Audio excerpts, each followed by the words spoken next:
کہ اللہ تعالیٰ نے ان کو بے خبر نہیں نحمده ونصلي على رسوله الكريم اما بعد فاعوذ باللہ من الشیطان الرجیم بسم اللہ الرحمن الرحیم رب اشرح لي صدری ویسر لي امری واحلل عقدۃ من لسانی یفقهوا قولی ربنا زدنا علما اللهم فقهنا في الدین آمین یا رب العالمین۔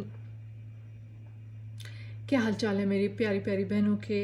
ہم جیسے کہ ہم نے یہ سیریز شروع کی ہے سورہ ملک کی، ایک آیت ایک دن میں، اب تک ہم نے آیت نمبر 7 تک کر لیا ہے۔ آج ہم آیت نمبر 8 کریں گے انشاءاللہ۔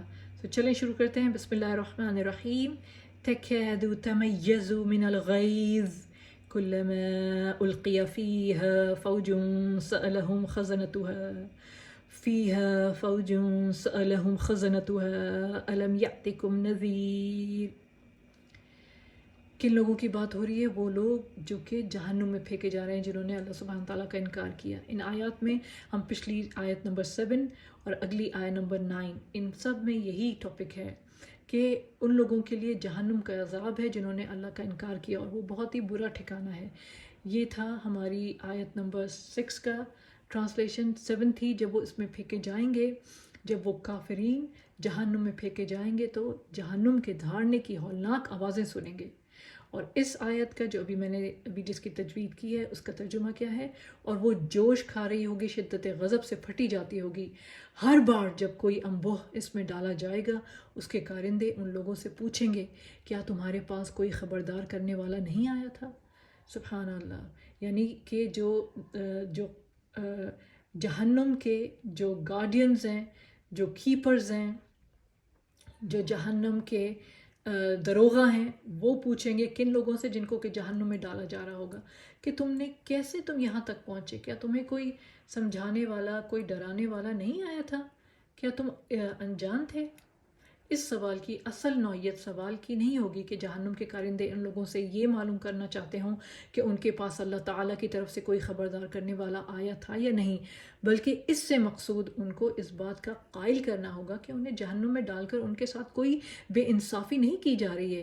اس لیے وہ خود ان کی زبان سے یہ اقرار کرانا چاہیں گے کہ اللہ تعالیٰ نے ان کو بے خبر نہیں رکھا تھا، ان کے پاس انبیاء بھیجے تھے، ان کو بتا دیا تھا کہ حقیقت کیا ہے اور وہ راہ راست کون سی ہے، اور ان کو متنبہ کر دیا تھا کہ اس راہ راست کے خلاف چلنے کا نتیجہ اسی جہنم کا ایندھن بننا ہوگا جس میں اب وہ جھونکے گئے ہیں، مگر انہوں نے انبیاء کی بات نہ مانی، لہٰذا اب جو سزا انہیں دی جا رہی ہے وہ فی الواقع اس کے مستحق ہیں۔